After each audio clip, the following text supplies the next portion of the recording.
Oh!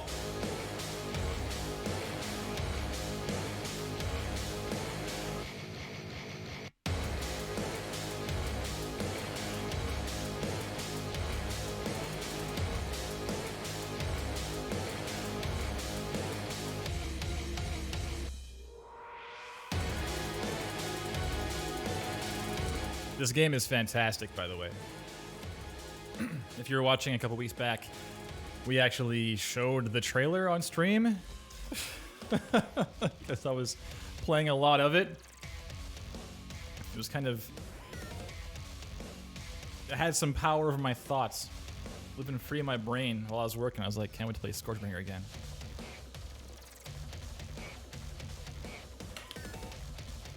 It's very, very twitchy. Very fast-paced. And it's pretty fucking sweet. It's very, very good. It's very, kind of by-the-numbers textbook roguelite. It's hard. It's very hard. But it's much more combat-focused than, say... Well, I'm also playing Spelunky 2 right now. So it's like, it's not Spelunky 2 in terms of, like, a ton of systems at play. It's a very, like, diluted... defined set of systems. Excuse me. Let's pull it back a bit. Let's go Chime Tree. Please. There we go. We'll calm down for a second. Pre-reviews. Yeah, it's very combat focused rather than like tons of systems at play focused. And it works. Definitely works. These positive reviews in the chat. Eric Moen says this game owns. There you go. Oh, well, yeah, today, I've been looking forward to this. Actually, some time ago, I think prior to maybe like last year's hiatus or something, I'd spoken with Joonas, and he had agreed to come on Real Talk at some point. And then I was like, I can't deal with my life right now. There's too much things going on, too many things. And take a break for a while, which is much needed. And in the interim, like I think we skipped over, or just I was on break like during the date when he would have been on originally, like last, I don't know, June of last year or something. I don't know. It was a long time ago. So I'm glad, nay, thrilled that we've finally made time for him to roll in. I'm jacked. Give me 1 second. I feel like I have something that I shouldn't have open right now. 1 second. Be right back. I'm always paranoid of leaving like NDA-laden things open on the desktop. Yeah. Let's close that. It's fine. It's okay. Oh, man. We're back. Thank you for watching. Let's keep going. Jeez. That's the one. Okay, yes. So, I've known Joonas for a long time, since PAX West 2014? Minor Chord you can submit via Twitter below or just through our website, like our contact and query form, either one. It all works. We currently have openings, like open slots in February, I think, is the next one. So it's a bit of a wait list, but there you go. Yeah, I met Joonas at the Indie Mega booth in, I think it was, I mean, maybe he can correct me, but I think it was 2014 when we were showing Necrodancer. Was that 2013? Jeez, I don't even know. Whatever that year was, 2013, 2014. And yeah, I've kind of crossed paths again and again ever since, just being in the indie audio space. He is a super talented sound designer, composer, voice actor from Finland. Big fan of the Finns right here. Big fan. And he's worked on a lot of stuff. You know, he's worked on the Badlands series, on Downwell, on Nuclear Throne, on Noida, on Atomic Crops, on his own game, Tormentor X Punisher, and of course, Scourgebringer right in front of you right now. He's done a lot of like additional assistance here and there on other projects. Like I just played Carry On a while back and saw he was in the credits for that one too, doing additional voice. So he's been all over the place. 2013 PAX Prime. There you go. Thanks, man. I knew it. I knew it. It's too long ago. It's a ways back. Jeez. Okay, well, yeah. So there you go. I've said it again and again. I'm a big fan of his work, and he also like submitted some commentary to a talk of mine at the Full Indie Summit a couple years back. So yeah, he and I have like had a lot of paths crossing in the past, and I'm stoked to finally have him on this show today. He's definitely got some opinions you should listen to, and given that he's coming from the indie space and not from, say, like the Riot panel we had back in October, it's a pretty drastically different perspective, likely, just as like mine is compared to, you know, the audio director on Legends of Runeterra, right? So let's pause this before it gets too crazy, and I'll get Joonas on the horn here. Give me a second. Let's go. Do we have him? He is in the depths of the forests of Finland right now also, so his connection has been hit and miss, but we'll see. Hopefully it goes through.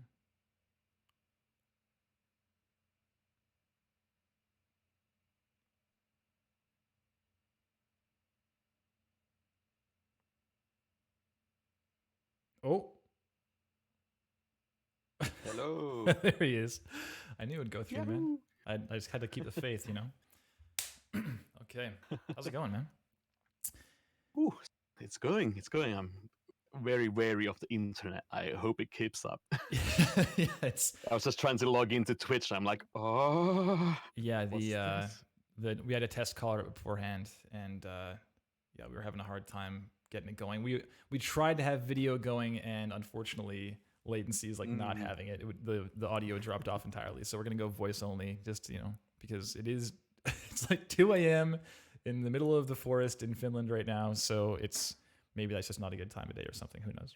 Yeah, apparently. I mean, I guess the people kind of on the bicycles keeping the internet power, they're probably kind of slacking right now. So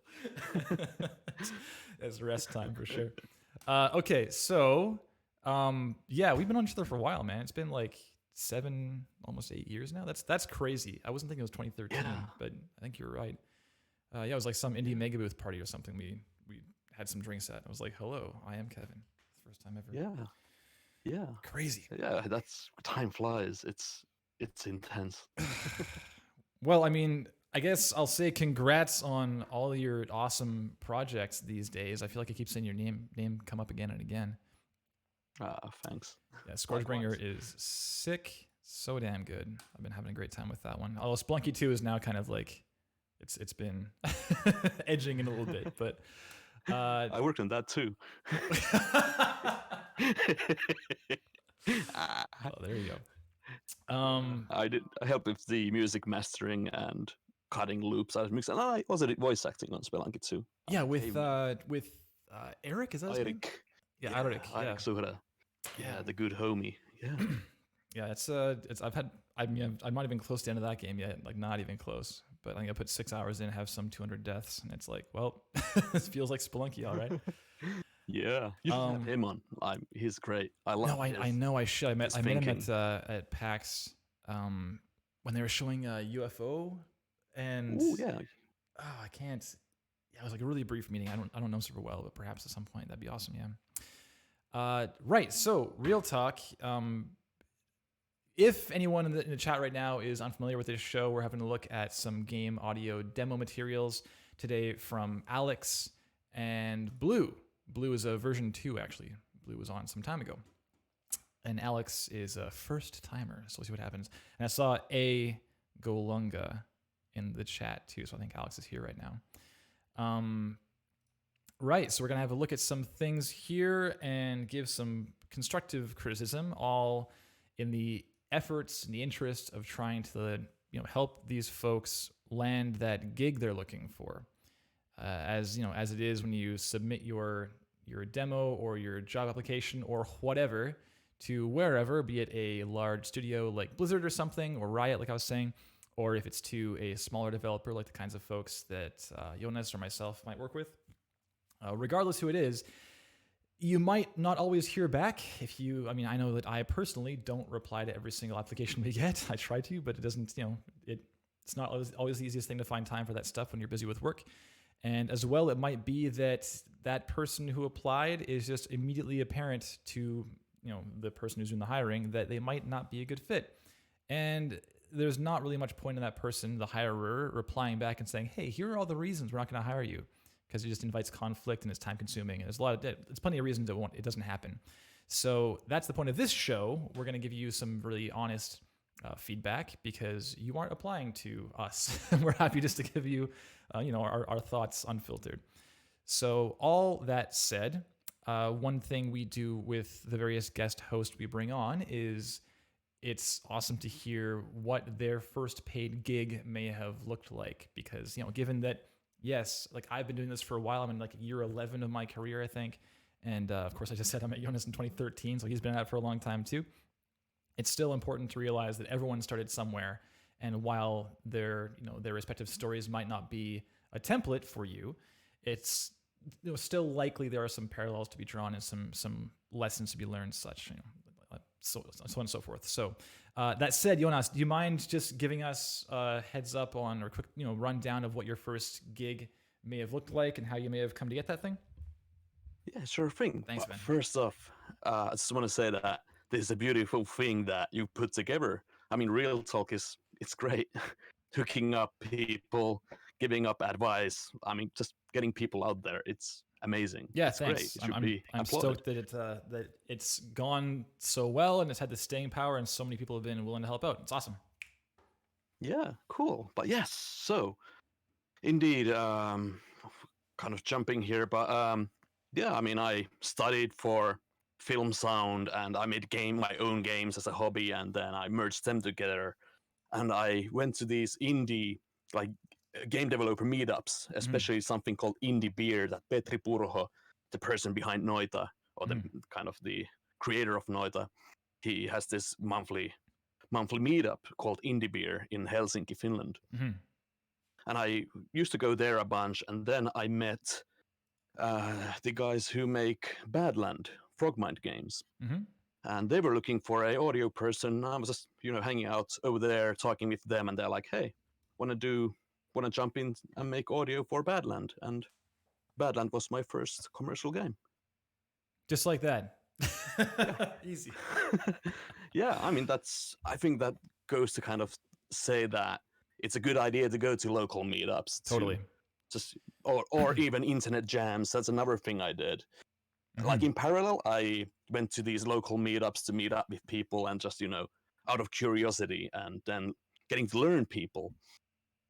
And that's how I got like the Badland gig. But at the same time, I was also doing game jams a bunch and just hanging out in various game forums in the internet, in the scary world of internet. And then kind of from that connection, I kind of simultaneously-ish got to work on Nuclear Throne. There was, a bunch of games between as well, but Badland was like the first commercial thing. But during making Badland, I also got into Nuclear Throne, and then when I was on Nuclear Throne, I got into Broforce and stuff like that. It's just kind of started rolling. Mm-hmm. Sure. Yeah, with us it was kind of like a Towerfall thing. Probably that was the first one that we got that people kind of set up and took notice. It was like, oh, you're working on like fully fledged, like larger projects, not just some mobile games or some smaller things here and there. What you said as far as meeting people. I mean, I saw Blue say in the chat, 100% Kansas beef. That's Blue, by the way, Blue Kruger. I saw them say that it's not a good idea currently, in 2020, naturally, to meet people in person. Perhaps, it depends where you're at. If you're in like New Zealand, then have at her, but otherwise, maybe not. Yes. Yeah, it's a bit challenging, but in general, it's a very personal industry, and people, especially the kind of work that like the two of us are doing, because you're working with small teams, and of course they want to know who they're working with, and they're working on like their baby. I mean, how long was Noita in development? I mean, it still is in development, right? So it's like the idea of handing that to somebody and saying, "Here, you do it." They got to be pretty certain of that. So, and part of that is making sure they like you.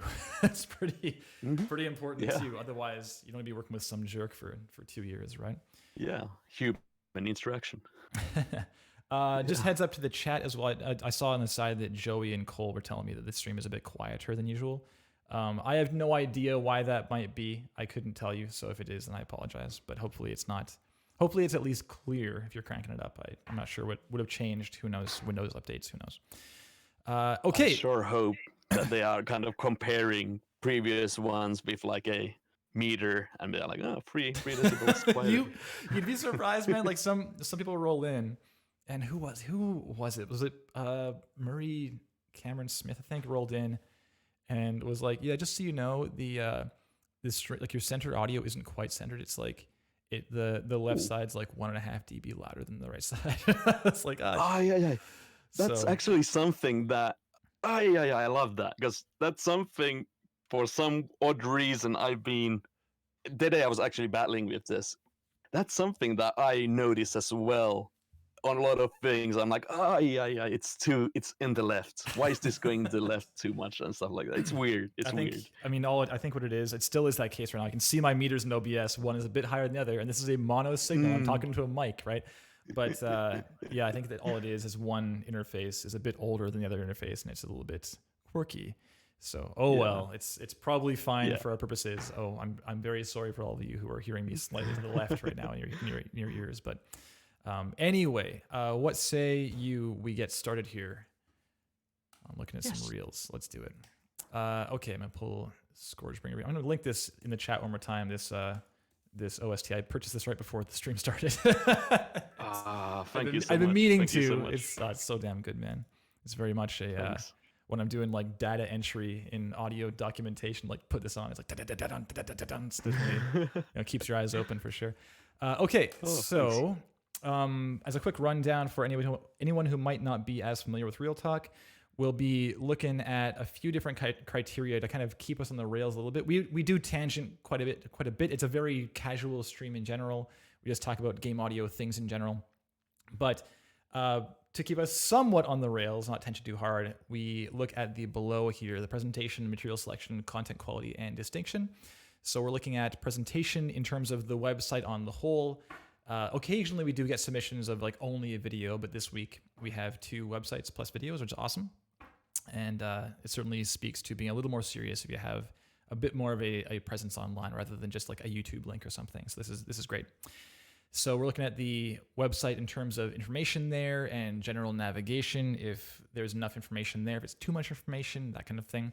And of course, for the demo reel itself, what the length is like on this video, what the flow is like, the titling, all the information therein, everything besides the audio, basically, and what that might suggest to people coming in blind. Which is us, by the way. I don't think that Joonas has had a look at this stuff before the stream. Have you? No, I just opened the web pages. Sweet. First look. Yeah, me too. Yeah. So I saw blue stuff previously, of course, but I mean, I'm coming in relatively fresh. So the second thing here, material selection, we're looking at what kind of pieces they've chosen for their demo reel and for the portfolio, and what those pieces might suggest or imply or communicate about what that person's past work history looks like, what their current skill sets might look like, and maybe most importantly, what their future ambitions look like. And ideally, we should be able to draw a conclusion from the demo reel alone, and hopefully it's accurate. We'll see. The third thing, content quality, just simply, is it good?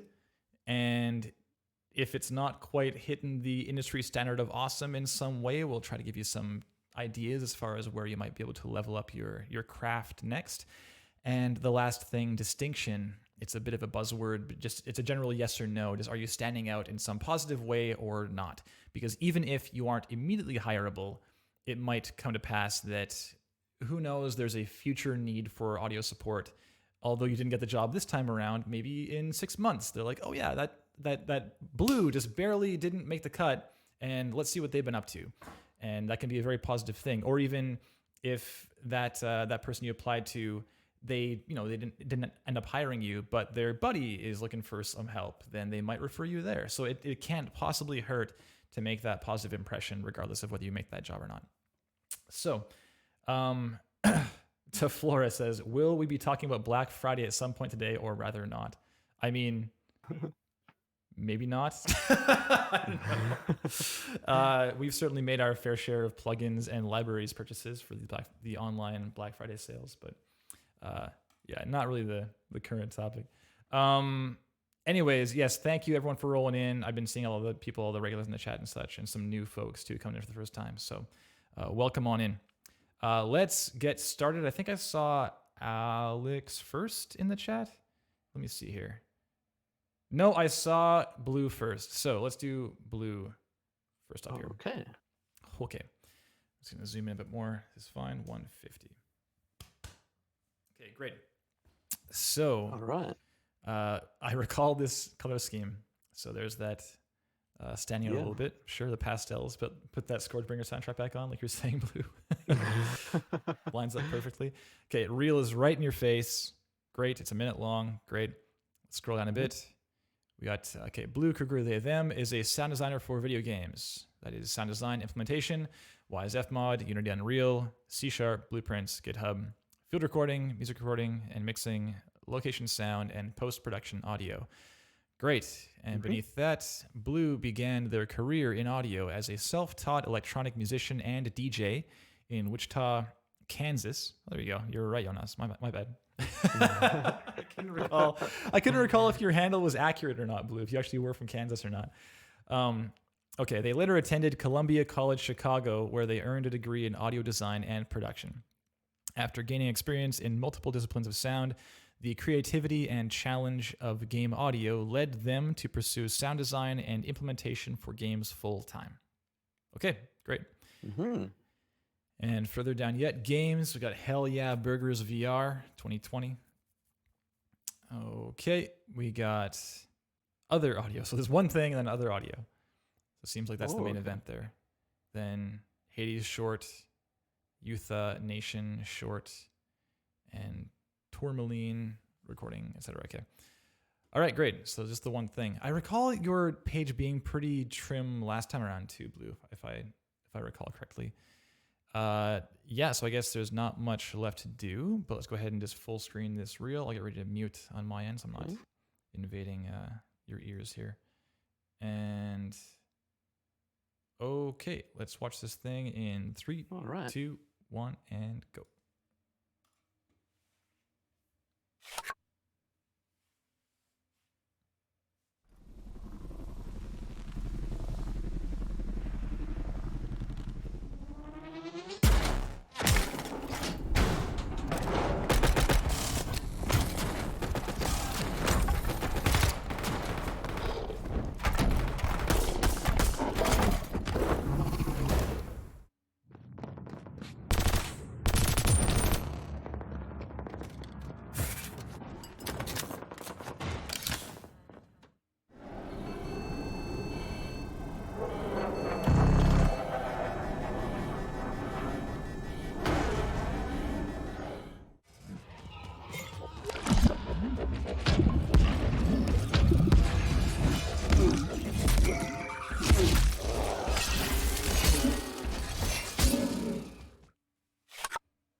A medieval, that's a cool one. All right, one of these. All right.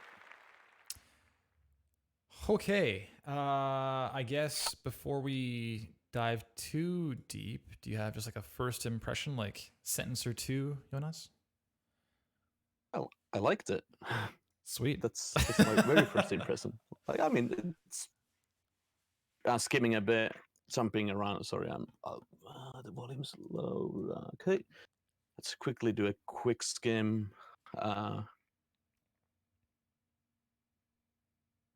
Yeah, I mean, yeah, I like it. Yeah, it's I think it's pretty strong too. I think I certainly have some notes on some like flow stuff, but oh, and before I do, I realized as I was please. Come on, there we go. I realized as I was watching that a typo was sitting in my memory, and it's down here. It's the word independent. Yes. Yes. I saw that and I was like, and it just stuck in like my mind's eye, and I pressed play. I was like, independent. There you go. The same here. Really honest, same here. Yeah. But okay, so let's go ahead and press play. It's a minute long. Yeah, here's a question, man. Do you have a current demo reel? Oh, me? Yeah, and you. Yeah. Because like I don't. It's the grand irony of this show is we talk about demo reels and don't have one. But yeah, I mean, I have a old one from like a few years ago. Right. But I think like someone like when I posted it on Twitter, it's like what's the word, like pinned my first message on Twitter, and someone, one of the first comments was that I'm breaking all the real talk rules with my show. but here's the thing: the reason you probably can, and the thing is, we generally cover like quote unquote rules, because yeah, of course, like I'm not like we're not the gospel here. We just can give our own perspective. That's all. But the whole thing is, I'm really a big fan of the idea of like increasing your chances. It's not like there is a like a hard and fast, like this is the answer to every single job you'll ever apply for. Like, of course there'll be variances, but in general, we tend to focus on this segment on people who are trying to get like their first couple of projects. Like maybe they're brand new out of school, or they're just changing industries or moving from film to games. Like who knows, whatever it is, they're trying to get into the game space. And the reason that you can break those rules, man, is that you've been doing this for a while. So you have a like a solid body of work that's worth looking at. It's like the same thing with A Shell in the Pit, our pals here in town, like Gordon McGladrey and M. Halberstadt and the rest of them. Like they have a pretty long, super weird, kind of surreal demo reel, and it also breaks quote unquote all the rules. There's like no titling on any projects. It's long. It's got music alongside sound design, like mixes of sounds from like one game into the next and stuff. It's super weird. But their body of work is very impressive, so they're worth looking at, regardless of how the demo comes across. It's almost like a flex. Like, yeah, here's all our awesome stuff, and you know all these games. So why haven't you already hired us, kind of thing? So yes, I fully agree with that. Yeah, 100%. I agree with that, because like it's different if it is different if you're trying to get into the industry. Vs if you've already been there, it's two completely separate, different reels. Yeah, I have very loose plans of doing a sizzle reel at some point that I've never realized for Power Up. Just doing, and yeah, it would just be like, it would really be more like a list of credits rather than like a, hey, use this video to adjudicate whether or not we're the right sound for you. It's more just, hey, here's some games we've done. Check it out. Exactly, 100%. Yeah, I agree. Okay, so Minor Chord says, I recall you saying it's better not to redesign the really popular games. I mean, in general, yeah. And actually, this Halo clip is getting into that that realm. Actually, I've seen this particular cutscene like 3 or 4 times now. But yeah, I don't know. It's not the end of the world, because it can still stand on its own and still be awesome. But just realize that when you do redesign things that are kind of commonly redesigned, you're not just competing against like the standard, you're competing against everyone else in that person's memory, like all the same videos they've seen in their past, right? So they tend to just blur together in the end. It's a bit challenging to stand out, more challenging than usual is what I'm saying. So let's just press play here, have a look at presentation stuff. It's a minute long. Awesome. Minute's pretty good time for someone newer as far as being able to hold attention. Yeah. This how do you feel about this whole pastel thing, man? I like it. I mean, to me, it's, I mean, I don't know. It depends. I have 2 opinions. One, like my personal, I'm like, oh, it's cool. It reminds me of cake or ice cream, which is positive. But I could imagine maybe, I mean, it depends where you're sending it to, maybe. But I don't know. I think in general, it's not like my favorite thing to see like white text on like a pastel color, but I mean, it does have a unique look to it. The moment I opened your page, I was like, oh yeah, totally, I've been here before. So it does stand out in memory, and that's maybe a good thing. And I mean, in the end, if you're etching out an identity for yourself, then that's probably a positive thing overall. And if you're sending it to people with like-minded people who are like, oh, this is cool, I mean, then you found a good match. But if you're sending it to someone who's like, pastel colors, yeah, word. You know. The one thing I couldn't get into though was the location of these titles in the top right. I just felt myself like having to like actively look up there and see it and recall what I'm looking at. And to be honest, Blue, I didn't even see the first titles. Like I didn't see the title until probably the 3rd or 4th clip. And then I was like, oh, it's up here. I didn't even think about that, to be honest. And I didn't even notice it. I was looking at the middle of the screen, but yeah, I don't know. I mean, it's just telling what the game is, I guess. So yeah, it's it's not the end of the world. I mean, in general, it's good. It's good you have them at all because, of course, it's important to like, identify if it's a redesign or a credit. So that's good. So yeah, that's really your call. If you like it there, Blue, then by all means. If you want to kind of break the form a bit as far as versus lower thirds as usual. But yeah, that actually gives me another point. Sorry for jumping. No, please go for it. I'm wondering why isn't Hell Yeah Burgers in? Yes. The reel? Yeah, I had that in my head too. We'll get to that. I'm very curious about that because if it's the first thing or the only thing on the front page that you've got for a credit, then it surprised me it's not in this. I would video. If I would be hiring, I would like to see. I mean, it's cool to see redesigns. They're good base to kind of try different styles, but I also want to see if a person has already done work. I would very much like to hear that as well. Yeah, it's I'm gonna put that in my back pocket and get back to that in a second once we get onto the material selection thing, because flow wise, here's a question. So one thing I've seen a few reels that are so damn cool where you feel like you're really being told a story, and that's hard to do with a demo reel because it's often just these disparate, seemingly unrelated clips you're just mashing together, right? But if you find a way to I've brought up like this guy Aaron Bowers a lot in the past. I don't know if Aaron's here right now in the chat, but his reel was like fine, like the audio was fine, and that was like our conclusion on stream. But his editing was so damn cool, and it stood out in such it's an awesome way. So he had like a clip from I think it was Subnautica Below Zero, or sorry, just the original Subnautica, where he like climbs a ladder, and the cut happens at the top of the ladder, and it cuts to like a guy getting like at the top of the ladder in Soma, and now it's a different game, but it's like still flowing from one place into the next, and it felt like such an obviously intentional cut, and it it comes off very positively for that reason. So I'm curious, like this flow, I did feel like I was being pulled around a bit from the beginning to the end, and not like taken through it a little smoothly, and it might be due to like length of clips. I don't know if you had that feeling at all when you were watching it. Oh, I actually have a different opinion. Perfect. I would say to me, I mean, I haven't been looking at too many show reels in my life, but I mean, first it shows kind of the Halo sci-fi shooty stuff, and then it cuts into the game. I mean, first it's cutscene stuff, then it goes into gameplay, and then it goes into an airplane game. This kind of feels like a transition from like more sci-fi to kind of more modern stuff, and then to Medieval, which I mean, I guess is less futuristic. So it's kind of like a time. It goes from sci-fi to modern to kind of past a bit, and I kind of like that. Like there's some kind of like a historic story, or like different times, songs for different times. Sure, if that makes sense. No, that does make sense. Sure.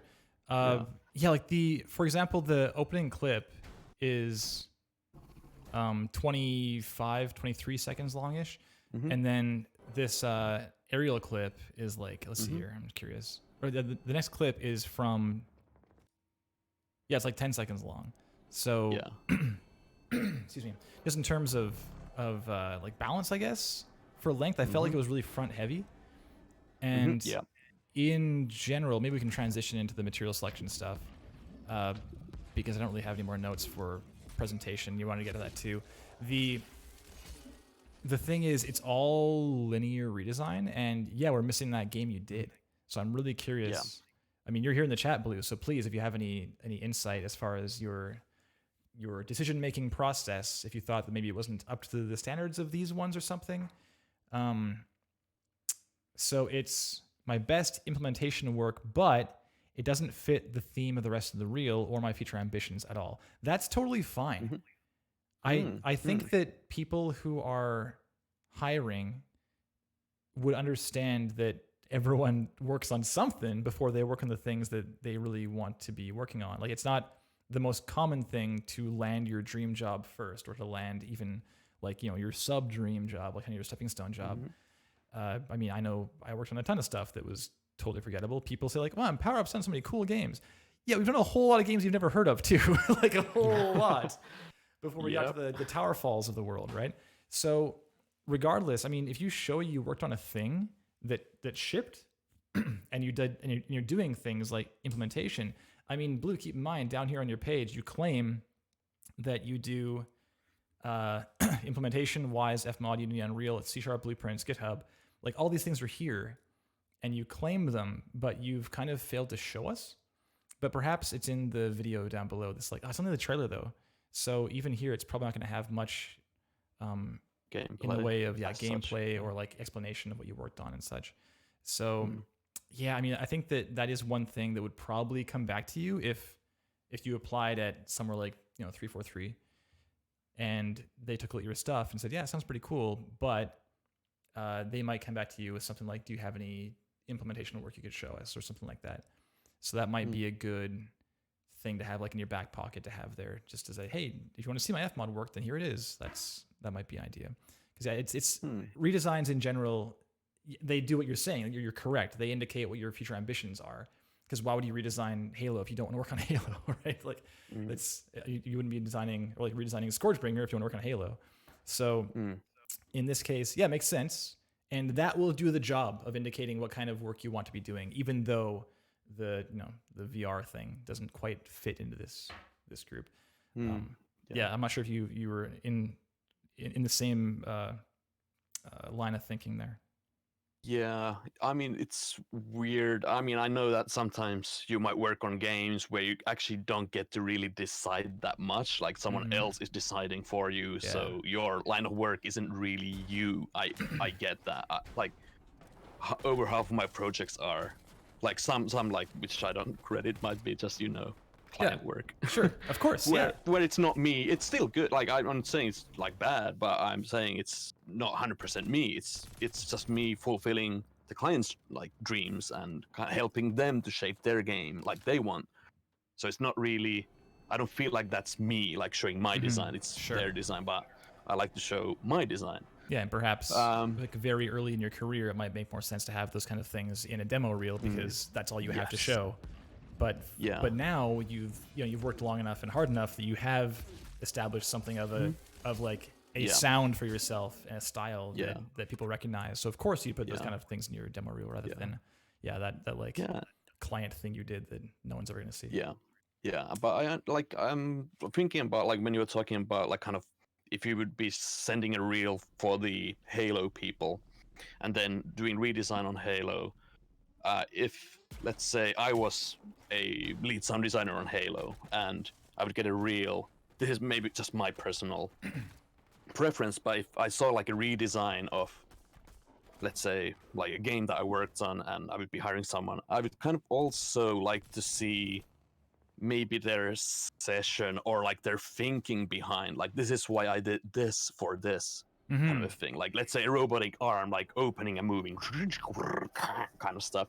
I would like to see that and the thinking behind it. And I'm like, oh, you're thinking about the servos moving inside the arm and the metal opening and then creating those sound layers and like showing Reaper, Pro Tools or whatever you're using and kind of showing your thinking inside that.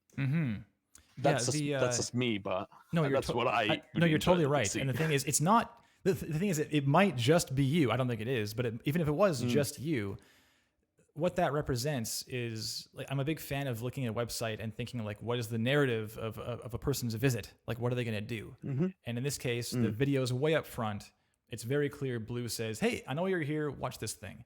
And you press play, you watch it through, and your work is strong, Blue. So good job first. And the result of that is that they'll probably want to know more. So they might do things like scroll down and read your abridged resume and your bio and see a cool, DJ party photo here and be like, oh, what have they worked on? Looks like games, but this is maybe a generous use of the letter S on games because it's just the one, of course. But seeing this here, if they've even scrolled down this far, they see Unity and Wise, great. But there's like nothing here to look at, right? Unless I might be totally wrong, but it says trailer. So 34 seconds. Yeah, let's watch this thing too. Actually, I'm going to full screen just out of curiosity. I'll mute myself again.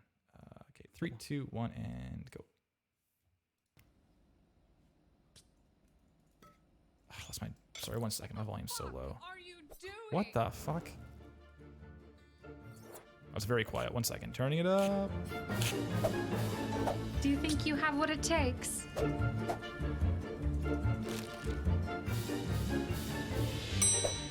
Color me impressed. Is this a joke? Hell yeah, burgers. Not FDA approved. I mean, okay, so, oh, sorry, I'm still muted. Yeah, we're back.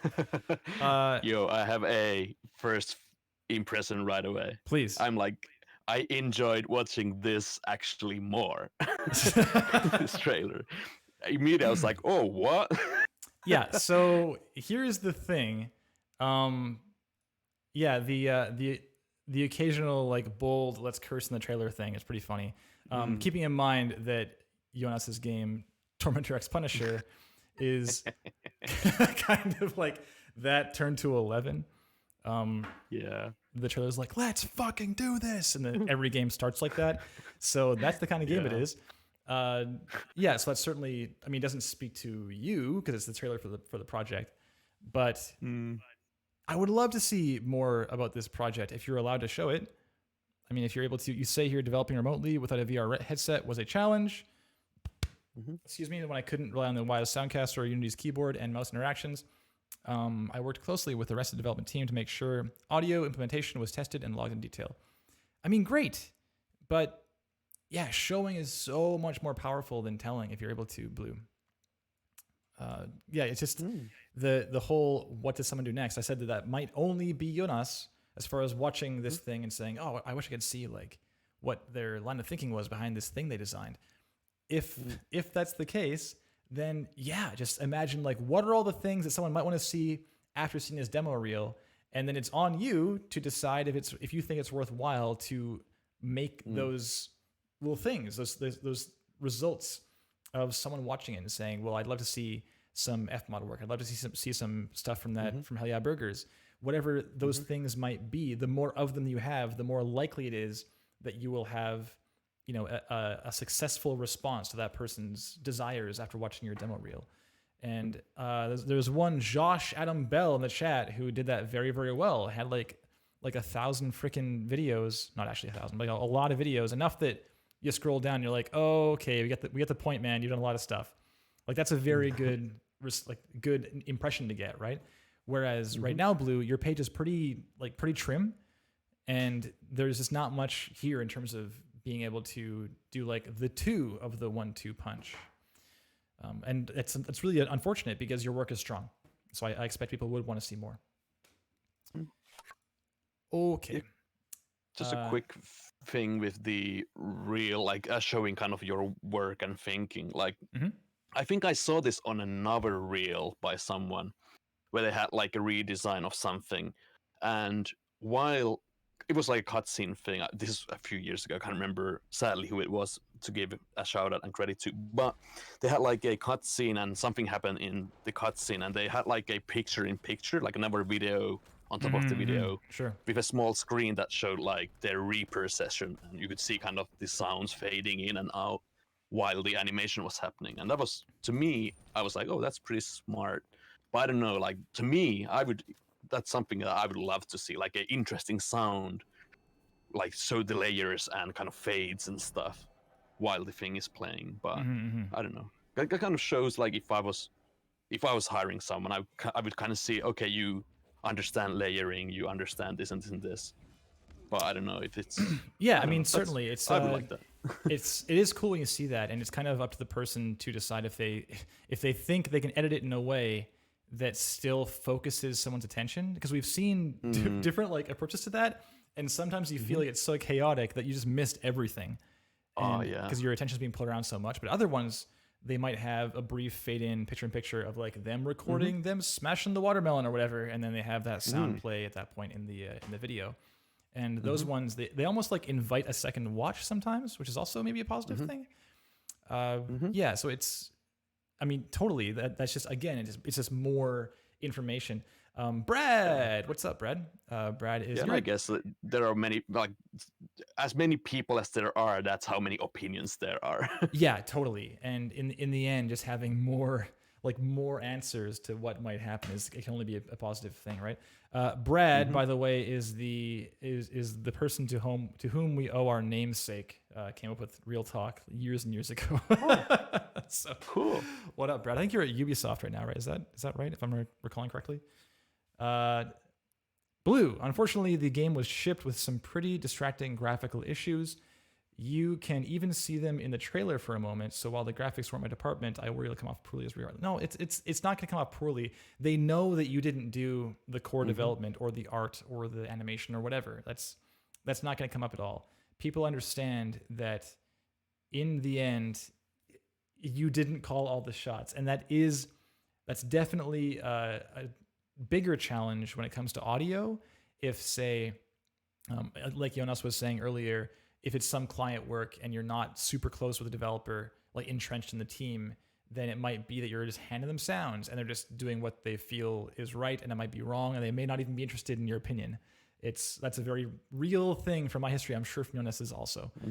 So in the end, you play the game, you're like, oh my God, the listener's like on this character in this like isometric game, and when I walk back and forth over this campfire, the fire's like shooting from ear to ear because the listener's in a stupid position.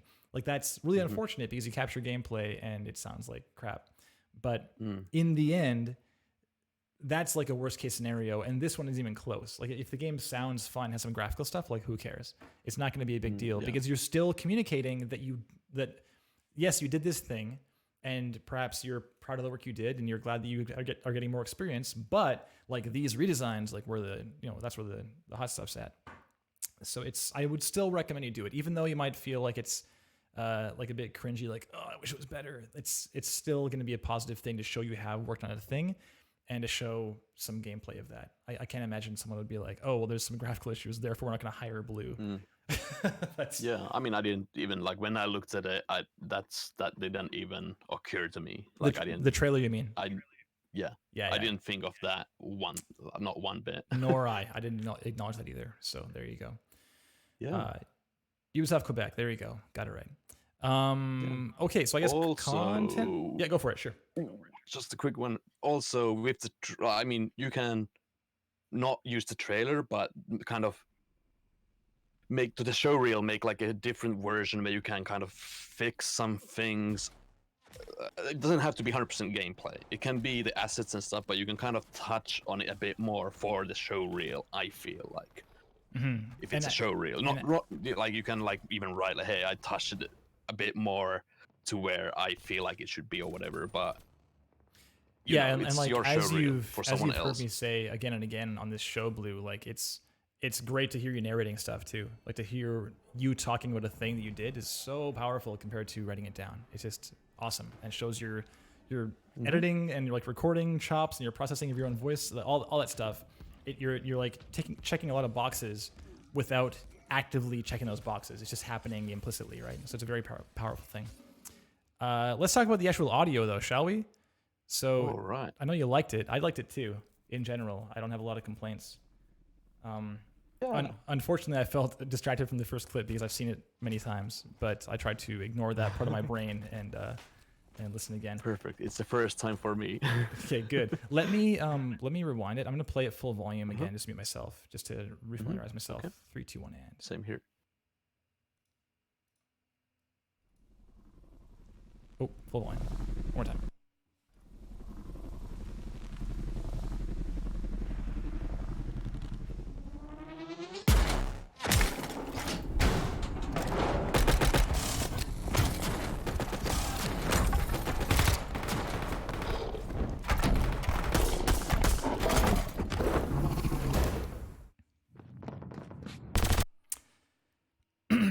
Where is he? Oh, I lost my Discord window. There it is. Yo. Yeah, like, I don't have any notes honestly for this opening section. It's like, fine. I'm not too concerned. It's it's cool. Yeah, I have a few notes which are actually pretty positive. I I liked the clothes, I think, in the beginning, or maybe I'm imagining them, but I think I heard like, small, like when the Halo do Master Chief, what do they call? They lift their hand, it makes like a leathery kind of a sound. I like that. Yeah, totally. Nice detail. And the weapons at first time when I watched it, I was like, the weapons kind of feel a bit not in the negative way, in a positive way, plasticky. And now when I look at it again, I'm like, yeah, it. When I see the graphic, I hear the weapons. Yeah, it fits. It fits. Yeah, I see Eric in the chat mentioned the off-screen gunfire. That's one thing that's often missed in this clip is stuff that's happening off-screen. So good, Blue. Thank you for doing ambient stuff and selling that there's more than just this thing right in the middle of the screen happening right now. It's really cool. I'm just gonna turn this up one more time. This mean gunfire shot right here.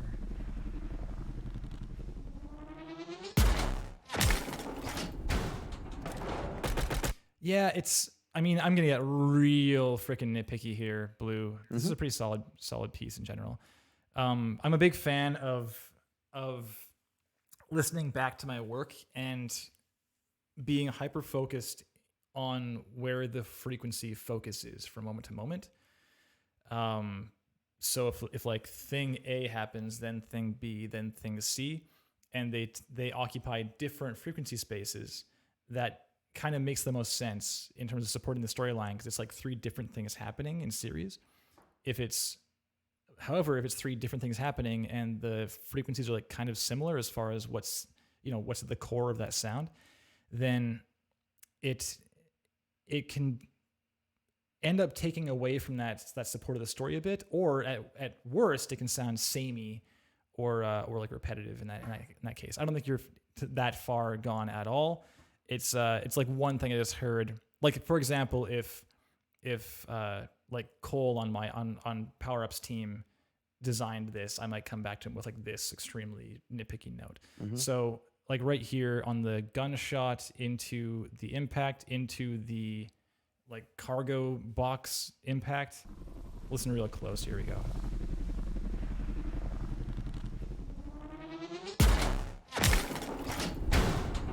I heard like down, and all three of those things. And it's so in the background, yo. Like it's not a big deal. If my mom watched this, she wouldn't be like, "Oh, frequency focus though." Like it wouldn't be a big deal.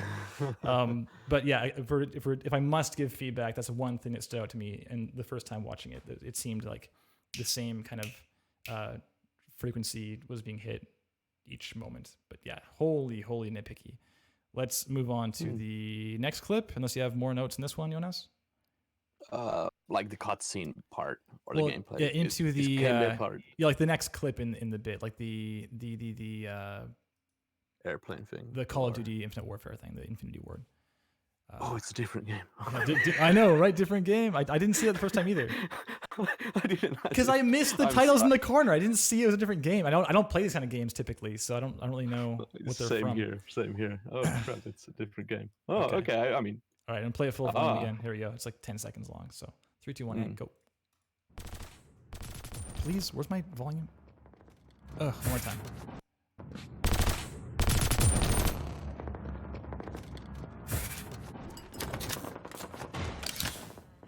Are those UI sounds like for a kill?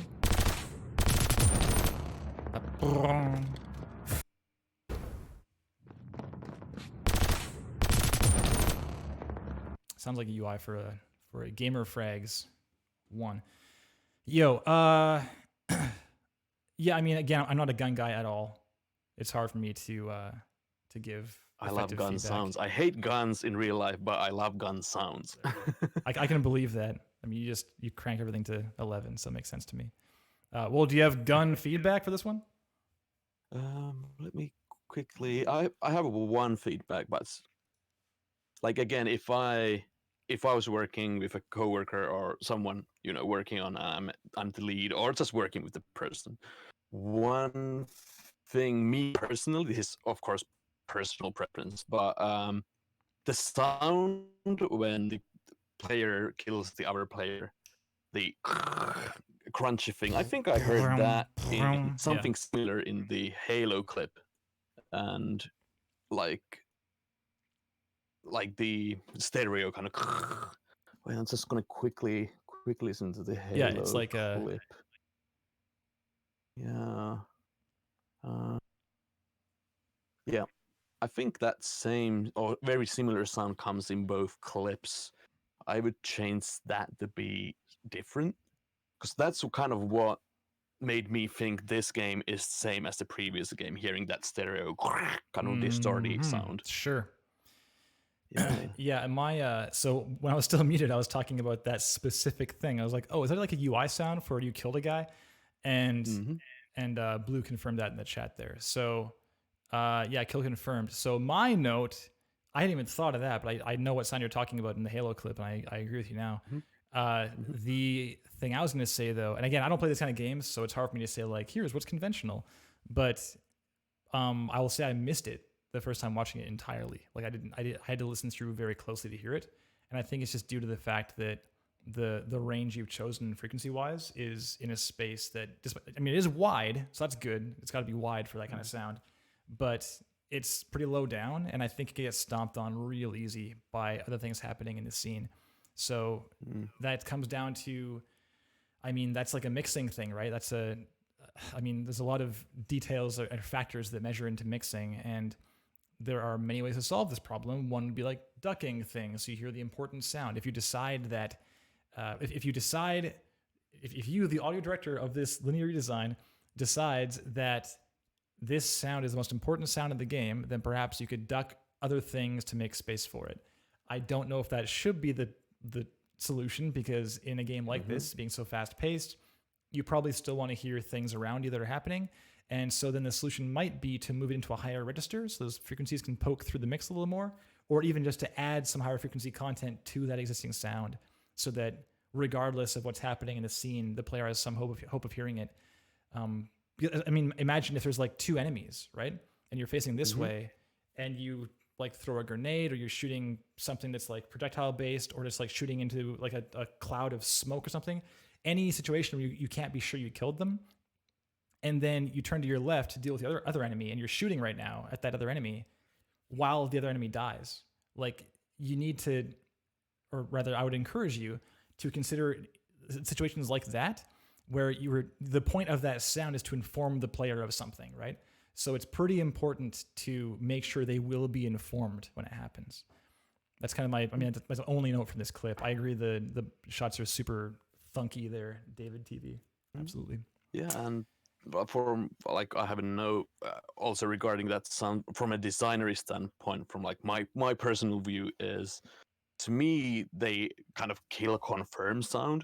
It felt more negative to me. That's Sure. the kind of sound I would play if the player dies, as Yeah, opposed to when you kill someone. That's kind of my feeling, my personal feeling. Yeah, it's I mean, that's a tough sound to design. Honestly, that's a tough one, because you need to make the player feel like, oh, I'm so badass. Like, that's the point of the sound, and it's not the easiest thing to do that kind of thing. So, okay, Yeah, I see it's 5 o'clock, so we're probably gonna move on. Let's skip planes, and unless you have something you were dying to talk about planes. You have a note on that one? I think that sounded. I have no. It sounds good. Yeah, it sounds like good. A plane. Sounds great.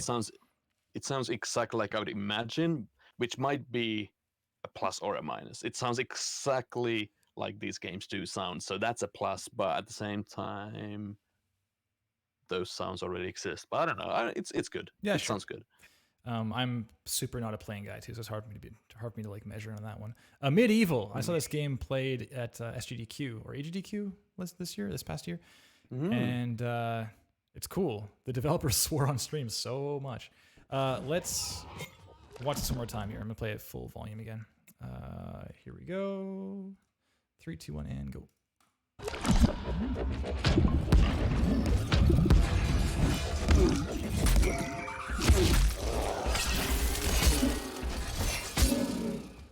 Yeah, like no notes, honestly.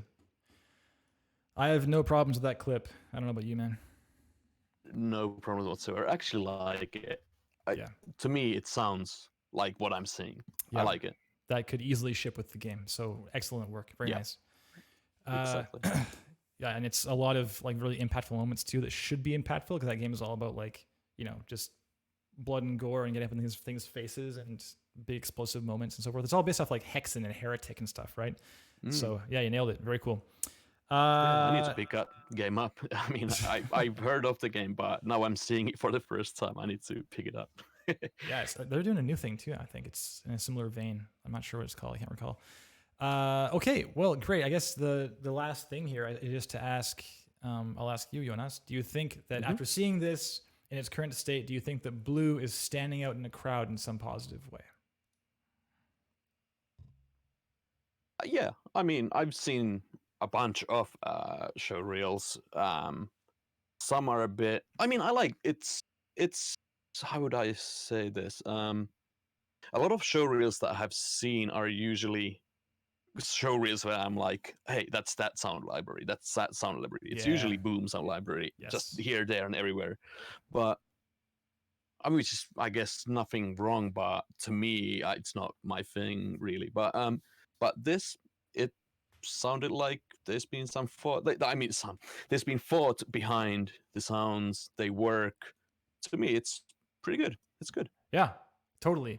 I think that this is similar to a couple of weeks back. We had a reel then, if you want to watch that one as well, where it was basically like a solid, cool reel, and then it led to this like unfortunate situation where I wanted to see more and there wasn't more to see.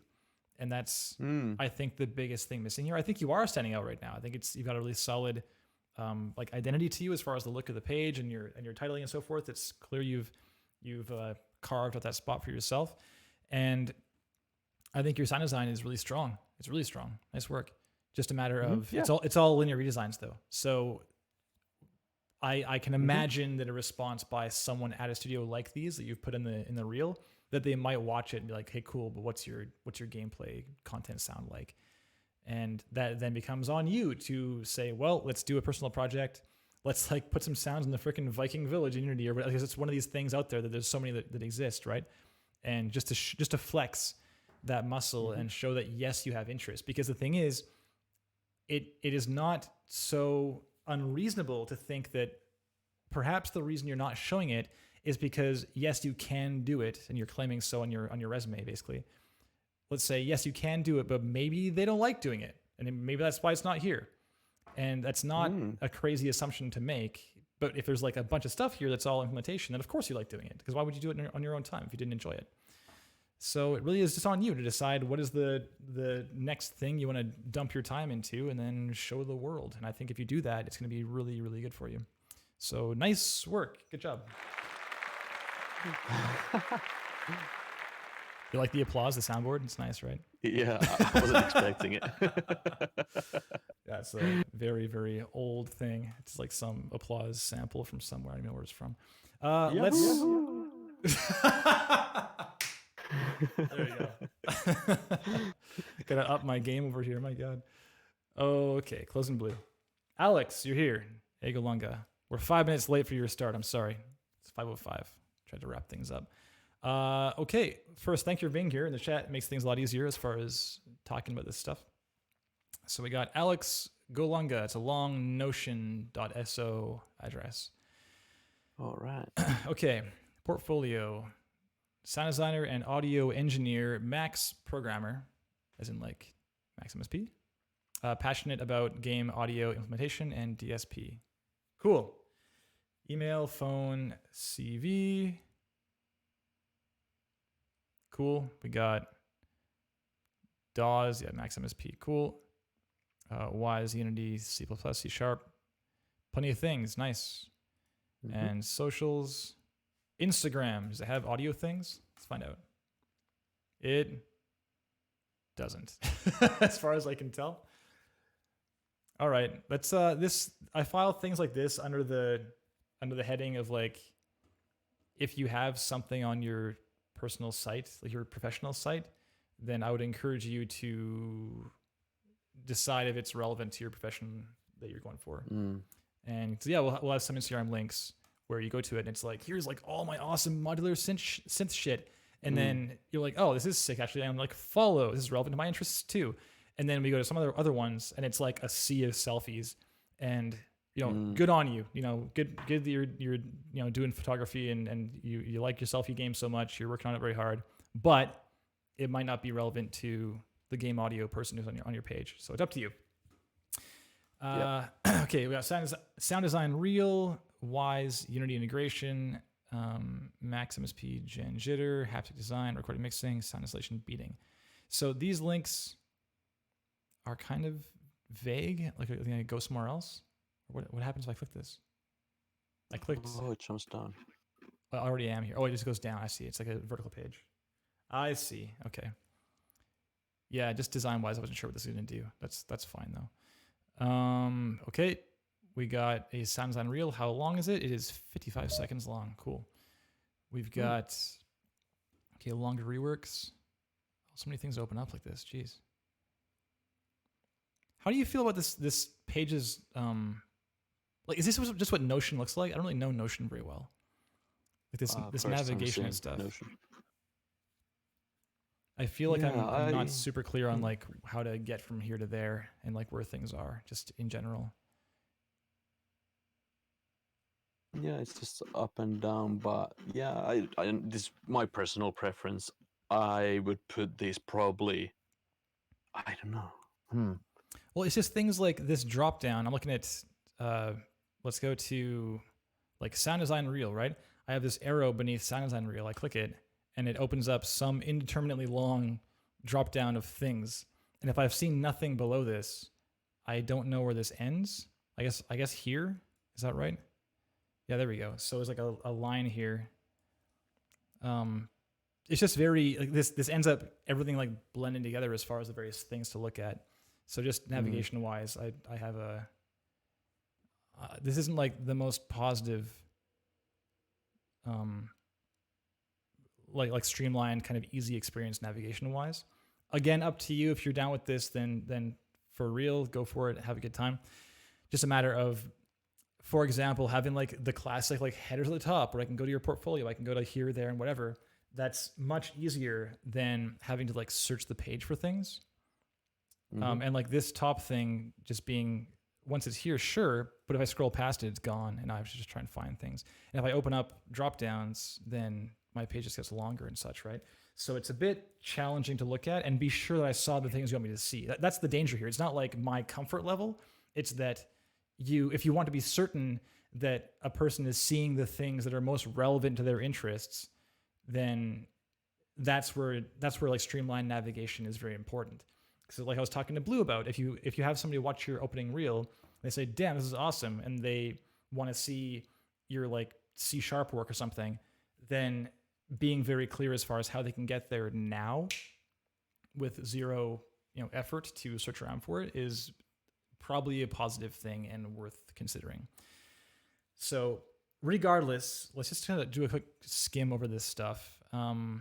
Wise Unity integration, we got a demo, and here is a video. Hi, this is Burgundy. That is narrated. Awesome. Good for you. And we got Max MSP, some things. Great. Minimalist visuals using jitter. This is cool, man. Many things. Nice. Okay. And particle system, haptic design. Interesting. Recording, mixing. Okay. Yeah, there's a lot of things here. Nice work. This definitely speaks very positively in terms of, no one's guessing if you're interested in these things. It's very clear to see. So good on you. Oh yeah, true. Okay, do you want to watch the reel? Let's do it. Let's do full volume here and here.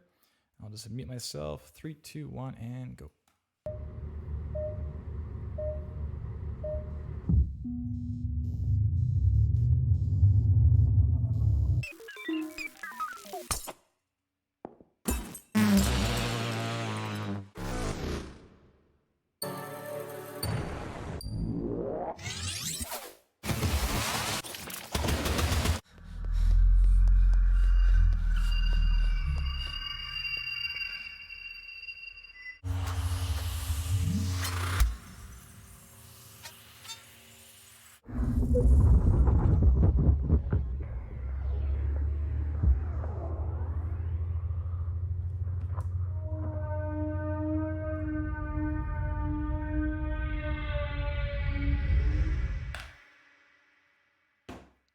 Right.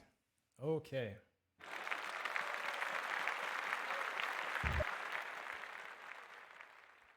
Hey. Yeah. Yeah. All right. Finished. Yeah. Yeah. Ooh. My very first immediate thoughts. My very first thought was, "Ooh, wow, that's actually super cool." But as a cool video, it's really cool. As a show reel, to me personally, I really liked the video. Like as a video, it was super cool, very dope. Agreed. But as a show reel, um, it's as a show reel, it's a bit all over the place, maybe. If it's a show reel for like cool trailers, yes. Show reel for kind of video game sound design. I don't know. It's kind of hard to follow in that sense. Mm-hmm. Like this I kind really of liked the video. Like, there's Yeah, nothing yeah. wrong with the video itself. Like, I really enjoyed the video. It was very enjoyable to look at. But if I was hiring someone to make sound design for, like, let's say, there was what was that game? I guess that's Control. I Control. think. Yeah, yeah. It's like 2 seconds. It's like I didn't really Yeah. get to hear gameplay. I saw a cool trailer, but not 100%. gameplay. Yes. So this actually smacks of that reel I was talking about previously, A Shell in the Pit. They have, I don't know if anyone from A Shell in the Pit's in the chat right now. We often have someone here, like Nick or Murray or someone. But let me see here. Where is the SFX reel? Here it is. I'll play like 5 or 10 seconds of it, and you'll see right away on a lower level. So like this one has no titles and jumps around a lot, but it jumps around less than yours, and perhaps that's because it's longer. They can afford to be longer because they're more established. The the challenge of jumping around so much is I would recommend and encourage that you still, I guess there's some titles, you still endeavor to communicate something with your reel. So what you aim to communicate is really up to you, but what we often talk about on like this show is things like communicating your skill sets and communicating what kinds of games you want to be working on and communicating the kinds of jobs you've done in the past and communicating what you did on these various projects and what they are. That becomes more important the less experience you have. And the more experience you have, the more you can just like throw at this crazy, weird, like batshit video that is like super chaotic. You can push it like beyond what you've done even. And if it's all games people know, then they'll accept it and be like, oh, damn, they did all these games. That's sweet. And it'll be like a positive thing. And they're still communicating that. They're still communicating something with their video. And it's that, look at all these games I've worked on that you know. In your case, watching it through the first time, I have no idea if you worked on any of these things. And I suspect you didn't for the most part, if not, well, you've done some for sure. Like there's like a visual effects thing here, a little like particle blowing up at like 30 seconds-ish. I assume you did this, but I still don't know what this is. And in order to do that, I need to go to the end and look at your visual source material. But then I'm still, if you imagine that someone has no idea what Ad Astra, Control, or Superhot are, if they just haven't played those games, then again, you're just trusting that they know where to go back and look at those things. There aren't timestamps. Like it's really quite, it's asking a lot of the viewer. And really what this comes down to, or what like the reason this is important to get right in some respect, or at least put some effort into, is that when you're applying for a gig, you're applying alongside a lot of people who are also applying for that gig. And the consequence there is that the people doing the hiring have less time for each person. So it's really important to get your point across and say who you are and what you're working on and make people want to hear more in the first 10 seconds. And ideally not have to spend too much time to learn things about you and what you've done. And this video, it asks a little bit more than is probably typical for most show reels in terms of having to like cross-reference things and what you've done and so forth. Also, does it say redesign anywhere? Maybe it says it beside it. All reel is a redesign. Under the video. Okay, yeah. As a kind of light text. I was just thinking about the same thing because looking at the credits, I'm like, wow, did they work on this? Like that's pretty Yeah. amazing. But then I noticed that, yeah, that was my immediate thought. Well, not immediate, but that was a thought that I had as well. Sure. And it probably can't hurt. Well, no, it definitely can't hurt. And I would recommend that you put redesign somewhere in the video as well. I mean, just eliminate any chance of assumption or incorrect assumption happening. It can't possibly hurt. Right. So the second thing is what I want to touch on is what Joonas, this is still on presentation wise, right? Is what Joonas touched upon for the control clip. It's like 2 seconds long. It's very short. I mean, all the clips are very short. And as a result of that, it's really difficult to glean any kind of information about what telling a story means to you. So if you have a clip, I mean, like Blue had in that previous one, I don't like to compare reels in the same same episode too much. But in terms of the clips in Blues, I mentioned how some of them felt like they were very short, but it wasn't awful. It was certainly watchable and good. Just maybe a bit front heavy with the Halo clip, right? With this one, there's like zero story being told apart from being a cool video that you made. And that's dangerous because your job as a sound designer, potentially, is to support the story, being told. And whether that's like a fast-paced, combat platformer, or if it's like a, slow-paced walking simulator style narrative game, right? Regardless of what it is, your job is to support what's happening. And if we're jumping around so much, it becomes basically completely irrelevant to what's happening. We can't tell what your sense of dynamics are from like non-action to action, or from one space to another, or any number of changes that might happen during the course of one clip. And I suspect that might be the kind of thing that someone would want to see from you if they watched this. They'd be like, okay, well, what does like 15, 20, 30 seconds of gameplay look like from Alex? And yeah, because I mean, Control, sure, you can do a cool like pad thing here for the oldest house. I believe that was, right?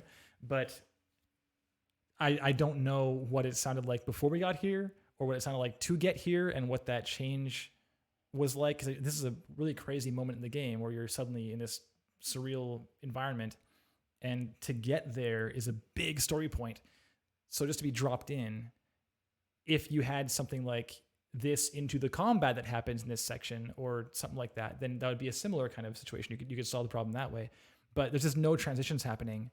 So it's all very like these disparate thoughts that, while sounding cool, might not be enough to communicate like the full breadth of what you might need to land a gig. I hope that's clear enough. Okay, so let's just, I guess, talk about like material selection stuff. I'm curious because there are things down below this, like Burgundy. So here's an integration demo you talked about. Do you want to watch this, man?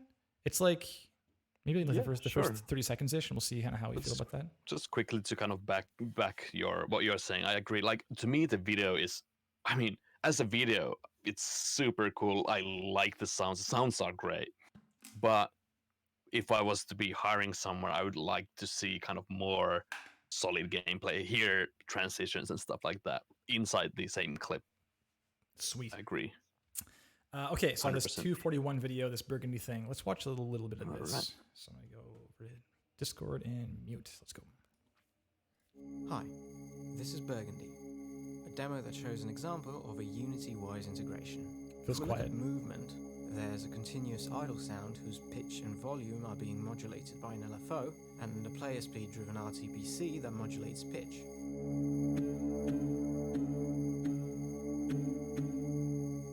Animation events trigger step sounds, of which there are a few variations nested together in a random container, whose pitch is also randomized.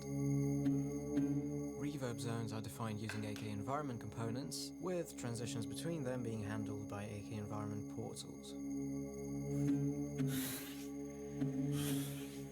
Now, when we go into the next room, the reverb audibly changes, even though we're in the same reverb zone as before. The way I'm doing this is I'm using a raycast to determine the roughness value of the material underneath the player, and I use that value to drive an RTPC, which in turn changes characteristics such as decay time, diffusion, and high frequency damping. Cool.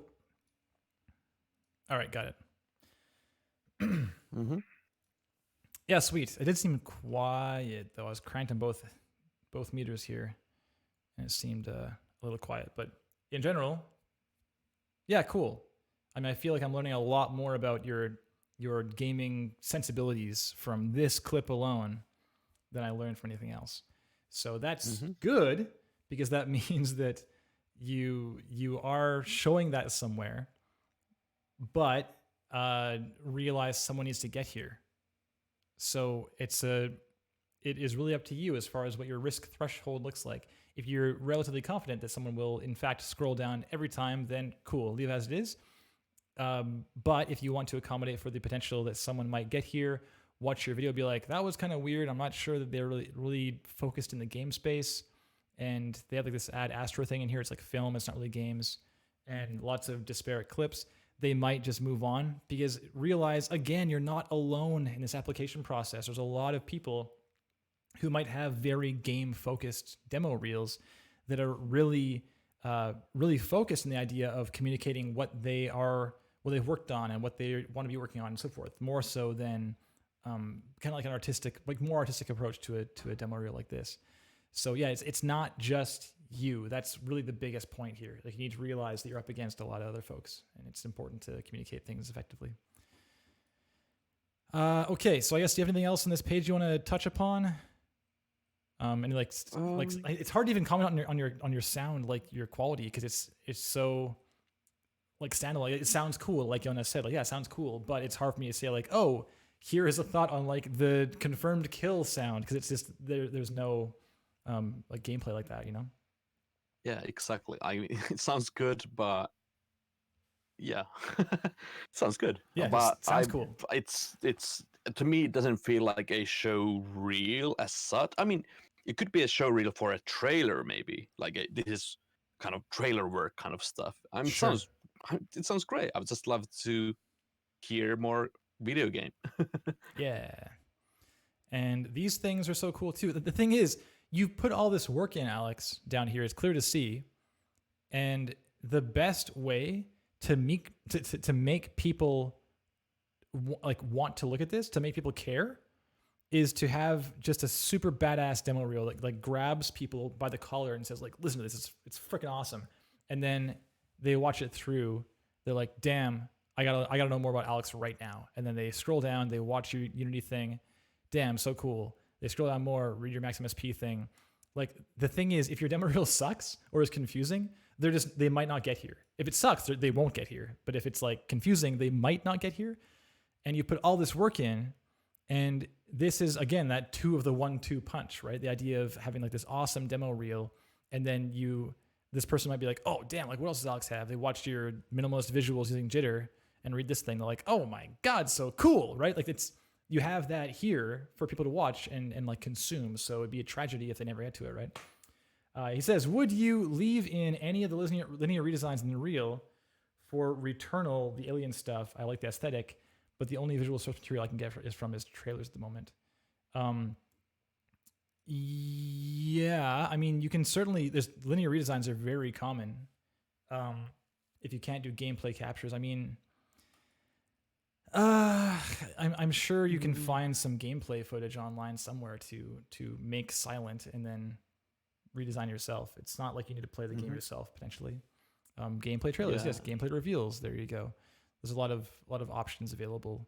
If you just credit accordingly and just out of courtesy to where it came from, then it probably won't be a big deal. In general, people are not going to go after you for like a redesign of some gameplay clip. It's not like you technically don't have the rights to it. Sure, this is not like a legal advice stream at all.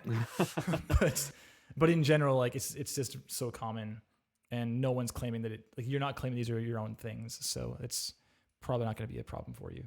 But yeah, in general, if you're serious about games, having it game focused and having more clips that tell like a mini story within themselves, you can flex a bit more as far as telling that story. Helps a lot. Okay, so I guess unless you have any final thoughts before we move on to distinction, Joonas?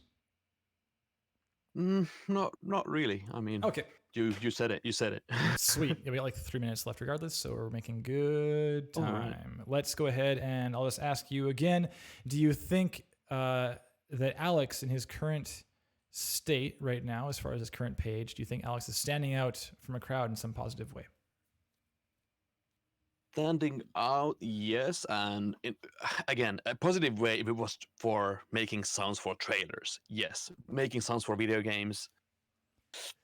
Sadly, based on if I would go to the page, press sound design reel for someone making video game sounds, I would probably be okay. There's not enough video game next. Yeah, totally. Sadly, I mean, sadly, I don't Josh. want to say it, but No, you're absolutely right, and I mean that's what this stream's about. It's about being Yeah. honest. I feel the same way entirely, and Josh is he really nailed it down here. If you're unaware, Alex, Josh, do you know Josh? Actually, you both have the same accent, so I'm curious if you're if you're acquainted. There's a lot of UK audio folks in this stream. nice. You might not be aware, Alex. Josh works at Cloud Imperium. You do know Josh. There you go. So you know this already. Josh is worth listening to. He knows what he's talking about. Yeah. So as is often the case on this show, I highly suspect that you are a stronger sound designer than your reel and your page are currently suggesting to me, and that's good news. Because it's a communication problem to solve. It's not like a craft and a skills problem to work on. Mm-hmm. I think you got a lot Exactly. going for you right now, skills wise and sound wise, taste wise. Even that that particle thing, the 30 seconds, little pop. It felt great, sounds great, but it's just so small. It's like here's 3 seconds of something, and now moving on. So I wish there's a longer clip here because it would probably own. It would probably be awesome. So yeah, please dump some time into first deciding for yourself what is important to you to communicate to someone who's rolling in blind, like the two of us were today. And then 2, how you're going to do that, how you're going to communicate those things, like what kind of clips and what kinds of like follow-up materials, all this stuff. It is definitely not the most obvious thing to decide, and it's something you need to decide for yourself. So yeah, I don't think you're standing out quite yet in its current state, but I think I would love to see like a version 2 if you get around to knocking it out either on the show or just throw it our way, and I'd love to see it. So Yeah, like when I saw the super hot piece at the first part, I was like, "Oh, whoa, this sounds amazing!" And I'm waiting to see more gameplay, and it's like 2 seconds, 2 seconds, 2 seconds, 2 seconds, 2 seconds, like just jumps, and I'm like, "Oh no, I want to hear a coherent, solid piece after it." But like the super hot thing, I was like, "Shh, now we're going somewhere." Like, damn, this sounds cool, and it still sounds amazingly cool, but just a longer piece of gameplay would do it. Word. Okay, well, thanks so much, Alex. Nice work, man. I do like what you did. Just yeah, in terms of job application stuff, some tweaks to be made, perhaps. Okay, well, I guess nothing else left to do but say thank you again for joining us. That 90 minutes blew by, man. I hope you're not too tired right now. It's like, what, 3:30 in the morning over there? Oh no, I could still go for an hour. This is surprisingly fun. Okay, well, I'm thrilled you had a good time. I guess. And I'm also super glad it's not my show reel. It would be. I bet that's nerve-wracking. That's nerve-wracking to be like, oh, it's my show reel. Yeah, totally. Oh. I mean, having folks getting up on stage and showing their stuff is not the easiest thing to do. So yes, I applaud you, Blue and Alex, for having the courage to put yourself up and have the chat and ourselves just discuss it openly like this. It's very I know it's a challenging thing. So good on you. Yes. Right. So I guess do you have anything else you want to share as far as like stuff you're working on or things to check out for yourself? I'll give you the floor if you like, Joonas. Cool. I'm currently working on NDA stuff, so I can't say anything All right. about my current projects. Sadly, it sucks, but I'm working on two games currently. This year has been work-wise pretty hectic.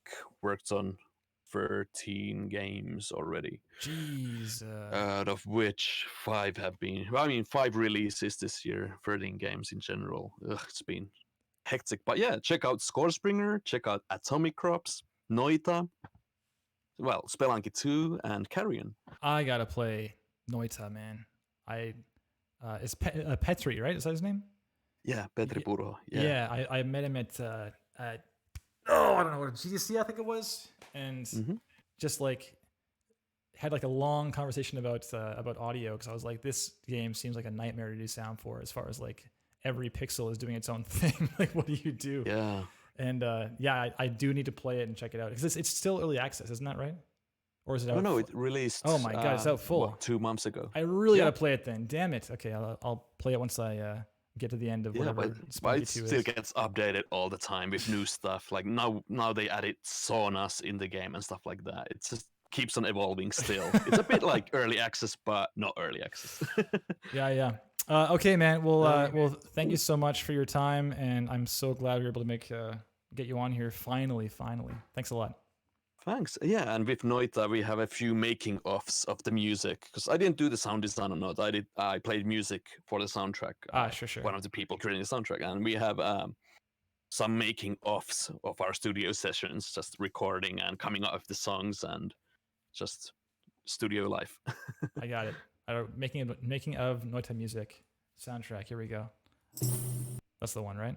I assume this must be it from Grotto. I'm gonna link this in the chat. Yes. And okay, I'll let you get back to either working or sleeping, man. Cool. Yeah. All right. Thanks so much. Talk to you soon. Thank you. Okay, bye-bye. Great. Okay. Back to Scourgebringer tunes. Let's go Continuum. Oh yeah, here we go. Thanks everyone for hanging out as always. David, is it David? Dav DTV. David TV? I don't know. Kevin, it seems like you meet everyone at GDC. I gotta fly out to COVID. I mean, yeah, the various events out there in the world that happen, like PAX and GDC and Game Sound Con, etc., etc. Yeah, I mean, I know there's a price tag attached to those things, so it's really up to each person individually to decide if that cost is worth it for them, and if so, then if financially it's doable, then I would absolutely recommend going, because yeah, you meet all kinds of awesome, like-minded people, folks who are working on the same kind of things you're working on, like in game audio, or people you might end up working with one day. Who knows? So it's very, it is very powerful in terms of making progress in a very, person-based industry. To know who you're working with is pretty damn important. Rob, you just woke up from a nap and you missed everything. Well, I'm sorry. You can watch it on YouTube. By the way, we have all these things on YouTube now. We're doing that. We're loading these things on YouTube, on the Power Up Audio channel. So feel free to watch them there. I feel like we should have done that like 3 years ago, but we finally have. There you go. Congrats, Rob Krekel, by the way.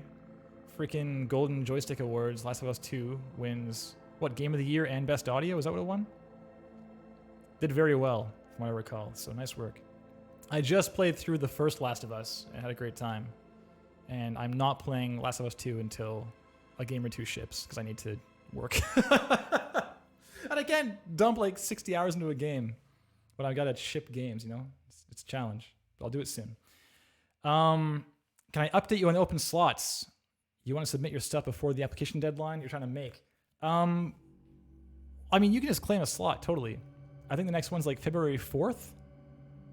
And it's every 2 weeks, right? So we're doing like 50% of what we used to do, because I'm busy and it's hard to find time every single week to put like 2 hours into this show in terms of prep and the stream itself, and also like finding guest hosts and doing tweets and like scheduling people that apply, like all this stuff takes time, right? So it's challenging to do all the time. But yeah, February 4th. Are we still thinking pushing back to noon in the new year? We're talking about it internally at Power Up, because we all have like kind of varying viewpoints. Like even myself, I'm going back and forth on it, because 4 p.m. it's now 5:30. Like it's the end of my day, right? So, and this is a very exhausting thing to do, to be on stage for 90 minutes. Like on stage, like smiling and projecting my voice for 90 minutes. My throat's sore every time I'm done, It's definitely challenging to like get back in my chair and keep working. So the idea of doing it at noon, being done 1:30, like breaking for lunch or something, and then coming back to work at like 3:30, or like, it's maybe a little little tricky to figure out if it'll be the right choice or not. So we're gonna talk it over as a team, and I will let you know certainly if that's what we decide upon. So we'll see. Is there a Discord for game audio people? I think there's one. The Blip Sounds Discord's pretty active. That's one you can go to. Blip Sounds is super active. And I'll just find that for you. 1 second.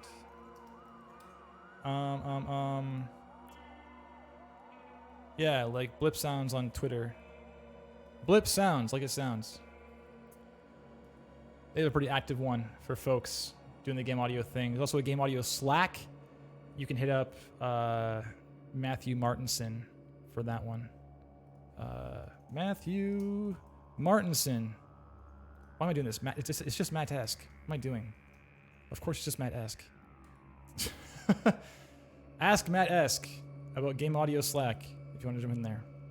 And basically all you need to do is work in game audio and you're in. Enjoy. Okay.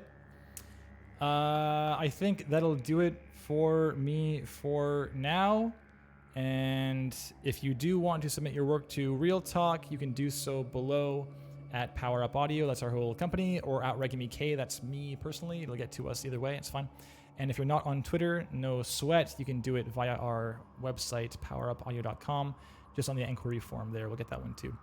So I will let you go. I'm going to crank something heavier than this. 1 sec. Let's go do... I love Criterion, man. What a great track. This is so good. This point in the middle, where is it? Or is it here? Oh, it's so cool. How cool is this? One more time.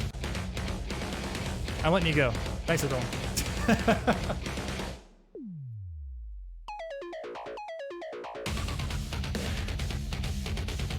Oh, so good.